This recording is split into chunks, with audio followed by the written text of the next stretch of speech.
Ladies and gentlemen, here we are at the beautiful Waikiki Beach, full of people from all over the world, I suppose, local and foreigners, enjoying the nice breeze over here. And you can see plenty of people amidst the building at the bottom. And we're looking now at the Diamond Head Fountain, some famous Diamond Head. Wow. Look at that, plenty of people swimming and just enjoying themselves, and some of them even just sunbathing, trying to get pants and expose their beautiful asset right at the beach. Anyway, there you go.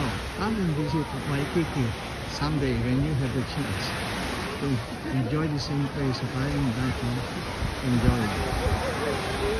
Now, okay.